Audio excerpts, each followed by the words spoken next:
ಆಮೇಲೆ ಇದು sir RSS ನಿರ್ಬಂಧದ ಬಗ್ಗೆ ಪ್ರಿಯಾಂಕ್ ಅವರು ಮಾತಾಡಿದ್ದಾರೆ, ರಿಜಿಸ್ಟ್ರೇಷನ್ ಬಗ್ಗೆ ಪ್ರಶ್ನೆ ಮಾಡಿದ್ದಾರೆ ಸರ್. ಹೌದು, ಯಾವುದೇ ಈಗ ಸಣ್ಣ ಕಿರಾಣಿ ಅಂಗಡಿ ಮಾಡಿದ್ರೆ ನೀವು ರಿಜಿಸ್ಟ್ರೇಷನ್ ಮಾಡಂತೀರಾ, ಸೈಕಲ್ ಪಂಚರ್ ಅಂಗಡಿ ಮಾಡಿದ್ರೆ ನೀವು ಅದಕ್ಕೆ ರಿಜಿಸ್ಟರ್ ಮಾಡಂತೀರಾ, ಮತ್ತೆ ಈಗ ಒಂದು ದೊಡ್ಡ ಸಂಸ್ಥೆ ಆಗಿ ರಿಜಿಸ್ಟರ್ ಮಾಡಬೇಕಲ್ಲ, ಕಾನೂನಲ್ಲ ಅದು. ಯಾಕೆ ನೀವು ಬೇರೆ ಥರ ನೋಡ್ತೀರಾ?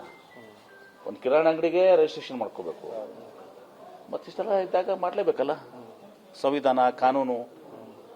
ಹಾಗಿದ್ರೆ ನಾವ್ಯಾಕೆ ಮಾಡಬೇಕು? ನಮ್ದು ಒಂದು ಸಂಸ್ಥೆ ಅದಪ್ಪ, BLD ಸಂಸ್ಥೆ, ನಾವು ರಿಜಿಸ್ಟ್ರೇಷನ್ ಮಾಡ್ಲಾದ ನಡೀತದ?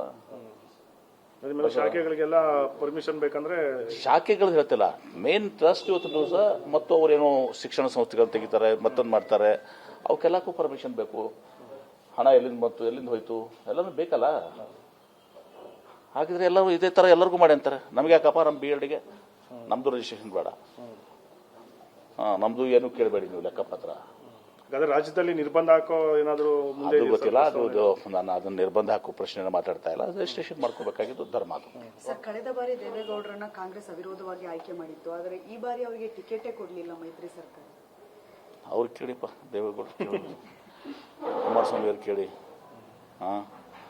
ದೇವೇಗೌಡರು ಹಿರಿಯರು, ನನ್ನ ತಂದೆಯವರು ಭಾಳ ಆತ್ಮೀಯ ಸ್ನೇಹಿತರು ಅವರು.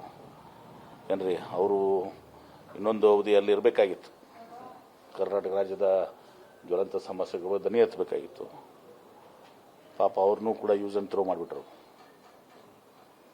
ಇನ್ನು ಮುಂದೆ ಹೆಂಗೆ ಬರ್ತದೆ ನೋಡ್ಕೊಬೇಕು. ಕುಮಾರಸ್ವಾಮಿ ಅವರು ಎಚ್ಚರದಿಂದ ಇರಬೇಕೇನು? ದೇವೇಗೌಡರಿಗೆ ಹೆಂಗೆ ಮಾಡಿದಾಗ ಕುಮಾರಸ್ವಾಮಿ ಅವ್ರು ಬಿಡ್ತಾರಾ?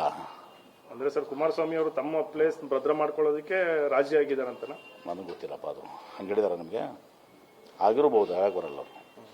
ಅದು ಕುಮಾರಸ್ವಾಮಿ ಅವರು ಅವ್ರ ತಂದೆ ಕೈ ಕೊಟ್ಬಿಟ್ರೆ ನಾಗೈತೀಗ. ಕುಮಾರಸ್ವಾಮಿ ಅವರು ದೇವೇಗೌಡರು ಕೈ ಕೊಟ್ರ ರಾಜಿ ಆಗ್ಬೇಕು. ಮತ್ತೆ ನೀವು ಹೇಳಿದ ಪ್ರಕಾರ ಅದೇ ಹಿಂಗಲ್ಲ, ನಾನಂತಿಲ್ಲ, ನೀವೇಂದ್ರಿ ರಾಜಿ ಆಗಕ್ಕೆ ಹಿಂಗೆ ಮಾಡ್ಕೊಡಿದಾರ ಅಂತೇಳಿ.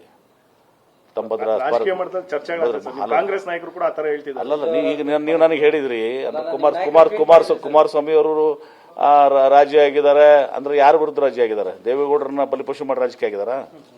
ಗುಡ್, ಮತ್ತೆ ಚೆನ್ನಾಗಿರ್ತದೆ.